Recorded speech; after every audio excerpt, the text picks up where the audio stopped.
Hello friends, स्वागत है आपका हमारे यूट्यूब चैनल में। जैसा कि आपको पता है, ग्रुप डी परीक्षा की जो आज 30 अगस्त फर्स्ट शिफ्ट ओवर हो चुकी है। हमें बहुत सारे क्वेश्चंस मिल चुके हैं। अराउंड हम लोग 30 क्वेश्चंस यहाँ पर डिस्कस करने वाले हैं, जिसमें आपको न्यूमेरिकल्स भी देखने को मिलेंगे और आपको केमिकल रिएक्शंस भी देखने को मिलेंगी और आपका पेपर का डिफ़िकल्टी लेवल भी पता चलेगा आपको कि कैसे क्वेश्चन पूछे जा रहे हैं। अगर बात करें डिफ़िकल्टी लेवल की, तो डिफ़िकल्टी लेवल आपका नॉर्मल था। कल के पेपर के मुकाबले आज पेपर आसान था और इसमें पेपर सेम पैटर्न फॉलो किया जा रहा है। जो आपके लेंथ से क्वेश्चन आ रहे थे, ओम्स लॉ से क्वेश्चन आ रहे हैं, सेम वैसे ही क्वेश्चन आ रहे हैं। तो चलिए डिस्कस करते हैं। करंट अफेयर्स का पोर्शन काफ़ी ज़्यादा था आज। स्टार्ट करने से पहले आप लोग को इन्फॉर्मेशन है कि जो भी तैयारी करना चाहें, लास्ट मोमेंट पर रिवीजन करना चाहते हैं, उनके लिए बहुत ही अच्छा मौका है। ग्रुप डी का पैकेज है हमारे पास, जिसमें जनरल साइंस की बुक मिलेगी आपको। एक बुक परचेज करने पे आपको 4 ई बुक मिलने वाली हैं, जिसमें आपको न्यूमेरिकल्स वाली ई बुक मिल जाएगी, जनरल साइंस की ई बुक मिल जाएगी, करंट अफेयर्स की ई बुक मिलेगी और एक पूरा क्वेश्चन बैंक भी मिल जाएगा आपको। और जो सबसे अच्छी बात है, आपको रामबाण बुक भी इसी में आपको मिल रही है। तो ये बहुत ही ज़्यादा इंपॉर्टेंट बुक है, इससे काफ़ी ज़्यादा क्वेश्चंस आ रहे हैं आपके एग्जाम्स में। इसका प्राइस है ओरिजिनल 300, मिल रहा है आपको सिर्फ 99 रुपीज़ में। उसके बाद जो हिंदी मीडियम वाले हैं, उनके 6 ई बुक मिलेंगे। उनको एक बुक परचेज करने पर 6 ई बुक मिलेगी सिर्फ 99 रुपीज़ में। डिस्क्रिप्शन बॉक्स में लिंक है, जो भी परचेज़ करना चाहें परचेज़ कर सकते हैं। क्वेश्चंस डिस्कस करते हैं। पूछा था कि 8वीं अनुसूची में कौन सी भाषा शामिल नहीं है, तो which of the language is not included in 8th schedule. तो कुल 22 भाषाएं हैं जो आपके 8वीं अनुसूची में है, जिनमें आपका ऑप्शन से करना था, तो मुझे इंग्लिश लग रहा है, इंग्लिश ऑप्शन में होना चाहिए था। तो 22 जो भाषाएं हैं उनमें इंग्लिश नहीं शामिल है। नेक्स्ट पूछा था कि ओजोन डिप्लीशन के लिए कौन सी गैस रिस्पॉन्सिबल है। तो जो आपकी क्लोरोफ्लोरोकार्बन है, ये बहुत ही ज़्यादा हानिकारक होती है, ओजोन लेयर को इसमें छेद बना देती हैं। नेक्स्ट क्वेश्चन देखिए है कि भारत के उपराष्ट्रपति कौन बने हैं। तो जगदीप धनखड़ जी हैं और यही आपके कौन है, यही आपके चेयरमैन हैं किसके, राज्यसभा के। ये भी रिसेंट की अपॉइंटमेंट हुई। देखिए करंट का क्वेश्चन इन्होंने बहुत रिसेंट का पूछ लिया है। ये आपका अगस्त से आपके क्वेश्चंस उठाए गए हैं। अगस्त का महीना आपका चल रहा है, जुलाई के क्वेश्चंस पूछे जा रहे हैं, कॉमनवेल्थ गेम्स के क्वेश्चंस आ गए हैं। तो आप लोग अपडेटेड रहिए और तैयार रहिए, क्योंकि रिसेंट का क्वेश्चन इन्होंने इंक्लूड कर दे रहे हैं। तो उसी हिसाब से जो इंपॉर्टेंट है इवेंट्स अगस्त के जुलाई के, वो ज़रूर करके जाइएगा। बिहू किस राज्य का नृत्य है। सबको पता है कि आसाम का नृत्य है, ये पूछा गया था आज आपकी शिफ्ट में। नेक्स्ट क्वेश्चन क्या पूछा था कि खेलो इंडिया यूनिवर्सिटी खेल कहाँ आयोजित किया गया था। तो खेलो इंडिया यूनिवर्सिटी गेम बेंगलुरु में हुआ था आपका। और जो आपका खेलो इंडिया यूथ गेम्स हुआ था वो कहाँ हुआ था, वो आपका पंचकुला हरियाणा में हुआ था। तो दोनों बहुत ज़्यादा इंपॉर्टेंट है। नेक्स्ट क्वेश्चन हम लोग देखेंगे, जुम्मे की नमाज़ किस दिन पढ़ी जाती है। तो जुम्मे की नमाज़ आपकी फ्राइडे वाले दिन पढ़ी जाती है, ये आपका क्वेश्चन पूछा गया था। उसके बाद पूछा था कि जनरेटर किस सिद्धांत पर काम करता है। तो इलेक्ट्रोमैग्नेटिक इंडक्शन पर काम करता है, ये पूछा था। पंचायती राज की शुरुआत कहाँ से हुई थी। सबसे पहले पंचायती राज शुरू करी गई थी नागौर डिस्ट्रिक्ट में, जो कि राजस्थान में है। पंडित जवाहरलाल नेहरू के राज में हुआ था ये सब। उसके बाद what is the valency of chlorine, chlorine की संयोजकता पूछी थी। तो इसका आपको पता है एटॉमिक नंबर क्या होता है, 17 होता है। तो इसका इलेक्ट्रॉनिक विन्यास कर लीजिए, 2, 8 और क्या हो जाएगा 7। तो ये जब एक इलेक्ट्रॉन लेगा तभी तो ये बैलेंस होगा, क्योंकि 8 और 2 सबसे ज़्यादा बैलेंस होते हैं। तो ये एक इलेक्ट्रॉन लेगा, जब ये लेगा तो कौन सी वैलेंसी आएगी, -1 की वैलेंसी आएगी। तो इसकी वैलेंसी क्या हो जाएगी, -1। प्रधानमंत्री ज्योति बीमा योजना की आयु कितनी होती है। 18 से 50 वर्ष होती है। नेक्स्ट क्वेश्चन देखिए, R1, R2 और R3 की रेशियो अनुपात कितना है, 1:3 है। V1, V2, V3 का मान क्या होगा। तो आप लोग को पता है V = IR होता है।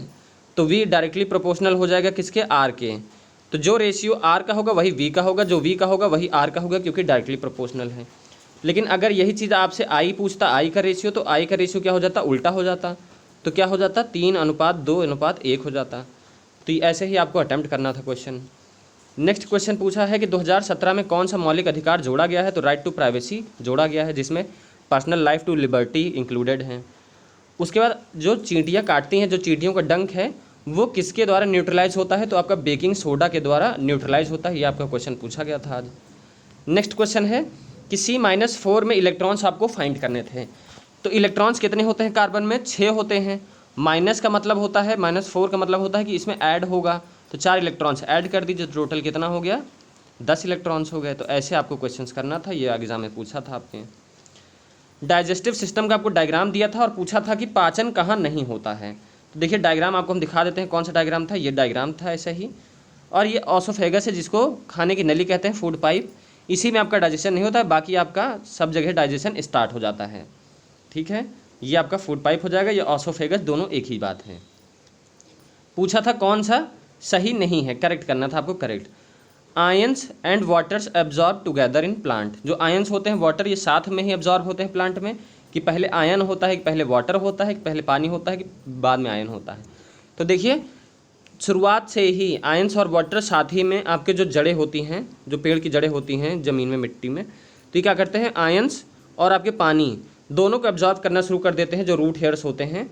तो दो क्या करेक्ट हो जाएगा, ऑप्शन नंबर ए करेक्ट हो जाएगा, ये आपसे पूछा गया था एग्जाम में। उसके बाद आपके कॉनकेव मिरर से पूछा था, फोकल लेंथ से आर से रिलेटेड 2 क्वेश्चन थे, जिसमें आपका आर दे रखा था तो आपको बताना था 2f, ऐसे रिलेटेड क्वेश्चन आपके 2 न्यूमेरिकल पूछे गए थे। अगर आपको कंप्लीट एनालिसिस चाहिए, डिटेल में एकदम 45 क्वेश्चन चाहिए, तो आप रोज़ शाम को हमारे साथ जुड़ेंगे, जिसमें हम लोग तीनों शिफ्ट का एनालिसिस करेंगे, जिसमें हम लोग कंप्लीट एनालिसिस करेंगे, आपको न्यूमेरिकल से देखने को मिलेगा और रिएक्शंस भी देखने को मिलेंगी। उसके बाद पूछा गया था कि बांध का फंक्शन, कौन सा बांध का फंक्शन है, यानी कि डैम का कार्य कौन कौन से हैं। तो पहला है कि पानी को स्टोर करना, बिजली बनाना और सिंचाई के लिए, ये सभी, तो इसका सभी आंसर हो जाएगा। डैम जो है सभी कार्यों के लिए उपयोग किया जाता है। उसके बाद पूछा गया था जो नैनो पार्टिकल्स के मास्क बन रहे हैं, इनकी प्रॉपर्टी क्या होती है, बायोडिग्रेडेबल होते हैं, वॉशेबल होते हैं, या नॉन डिग्रेडेबल होते हैं, नॉन वॉशेबल होते हैं, या कॉपर कोटेड होते हैं। तो देखिए इसका करेक्ट आंसर आपका क्या हो जाएगा, इसका करेक्ट आंसर हो जाएगा ऑप्शन नंबर ए, यानी कि जो आपका ये होता है बायोडिग्रेडेबल, यानी कि खुद से ये डिस्ट्रॉय हो जाएगा और इसको आप धो भी सकते हैं। तो इसकी नैनो पार्टिकल्स के जो मार्क्स हैं, इनकी प्रॉपर्टीज यही होती है, आपसे पूछा गया था।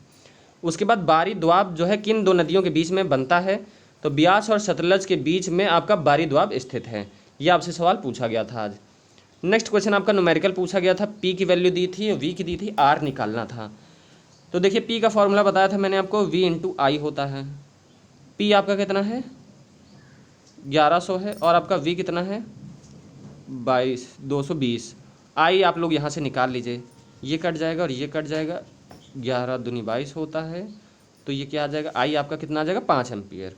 तो आई जब आपका आ गया कितना, 5 एम्पियर, तो आप लोग क्या निकाल लेंगे, v is equals to I R से आप लोग निकाल लेंगे। अब जब आपको आई पता चल गया, v पता ही, आर आ जाएगा। आर बराबर क्या हो जाएगा, v अपॉन आई, v कितना है 220, आई कितना है 5, काट लीजिए, 5 चौक 20 और 5 चौक 20, तो 44 ओम आंसर आ जाएगा, यानी कि 44 ओम आपका क्या आ जाएगा, आंसर आ जाएगा रजिस्टेंस का। तो ऐसे आपको करना था, पी की वैल्यू दी थी, आप लोग इससे आई निकाल लेंगे, फिर तो आप निकाल ही लेंगे। उसके बाद मोटर पार्ट्स में क्या मिलता है, तो स्लिप रिंग्स होती हैं, ऑप्शन में स्लिप रिंग्स थी, बच्चे ने बताया था, तो स्लिप रिंग्स होती हैं आपके मोटर पार्ट में। उसके बाद जो पूछा था कि ट्रांसपीरेशन का क्या डिमेरिट है, तो ट्रांसपीरेशन का एक बहुत ही महत्वपूर्ण डिमेरिट है जो आपको ऑप्शन में दिया था, विल्टिंग ऑफ प्लांट, यानी पौधों का मुरझा जाना, ये आपका ट्रांसपीरेशन का बहुत बड़ा डिमेरिट होता है एक। उसके बाद पूछा था कि क्लोर अल्कली प्रोसेस से कौन सी गैस बनाई जाती है, ये आपसे पूछा गया था। तो सबसे ज़्यादा आपका महत्वपूर्ण यूज़ होता है क्लोर अल्कली प्रोसेस का क्लोरीन बनाने में, तो करेक्ट आंसर क्या हो जाएगा, क्लोरीन हो जाएगा, ये आपसे एग्जाम में पूछा था। उसके बाद पूछा था, इक्वेशन दी थी कि कौन सी इक्वेशन प्रेसिपिटेशन रिएक्शन है या प्रेसिपिटेशन रिएक्शन देगी। तो देखिए हम अपने आप से ये रखे हैं, बाकी आपसे रिएक्शन पूछी गई होगी। प्रेसिपिटेशन रिएक्शन कौन सी होती है कि कोई भी जैसे एलिमेंट, 2 एलिमेंट या 2 कंपाउंड अगर रिएक्ट करेंगे तो एक कंपाउंड ऐसा बनेगा कि जो इनसॉल्यूबल होगा वाटर में, वही प्रेसिपिटेशन रिएक्शन होती है, इनसॉल्यूबल इन वाटर, जो कि सॉल्यूबल नहीं होता वाटर में। जैसे आप बेरियम क्लोराइड को Na2SO4 से मिला दे, रिएक्ट कर दे, तो बेरियम सल्फेट बनेगा, जो कि आपका वाइट प्रेसिपिटेट होता है। देखिए यहाँ पे वाइट प्रेसिपिटेट बना, तो ये आपका प्रेसिपिटेशन रिएक्शन हो गई, और क्या बना, सॉल्ट बना, NaCl बना। तो ये आपका प्रेसिपिटेशन रिएक्शन थी। उसके बाद आपसे पूछा था परम गंगा सुपर कंप्यूटर किसके द्वारा डेवलप किया गया है, तो IIT रुड़की के द्वारा परम गंगा सुपर कंप्यूटर डेवलप किया गया है, यह आपसे क्वेश्चन करंट अफेयर्स का पूछा गया था। उसके बाद मानव शरीर में लासिका का कार्य यानी लिम्फ का कार्य पूछा था आपसे। तो जो लिम्फ होता है इसका क्या वर्क होता है, ये आपका इम्यून सिस्टम का एक पार्ट होता है लिम्फ। तो ये क्या करता है, जो आपके बाहर से फॉरेन इन्वेडर्स होते हैं, कोई भी जर्म्स और बैक्टीरियाज आते हैं, तो उनसे आपकी बॉडी को बचाता है, उनसे लड़ता है। नेक्स्ट क्वेश्चन पूछा था कि निम्नलिखित में से कौन सा वुमेन रिप्रोडक्टिव सिस्टम नहीं है, निम्नलिखित में से कौन सा महिला प्रजनन प्रणाली नहीं है, यूरेथ्रा, यूरेटस, फैलोपियन ट्यूब, वेजाइना। तो आप देखेंगे ये तीनों जो हैं ये आपके तीनों वुमेन रिप्रोडक्टिव पार्ट्स हैं, बट आपका जो यूरेथ्रा है ये नहीं है, तो करेक्ट आंसर क्या हो जाएगा, यूरेथ्रा हो जाएगा। तो गाइज आज हमें इतने ही क्वेश्चंस मिले थे, बाकी आपको डिटेल एनालिसिस हम लोग रात को प्रोवाइड करने वाले हैं। मिलते हैं अपनी नेक्स्ट वीडियो में। अगर वीडियो अच्छी हो तो चैनल को लाइक सब्सक्राइब जरूर करिएगा, ताकि ऐसे ही वीडियोज़ हम आप तक पहुँचा सकें। तो थैंक यू, मिलते हैं अपनी नेक्स्ट वीडियो में।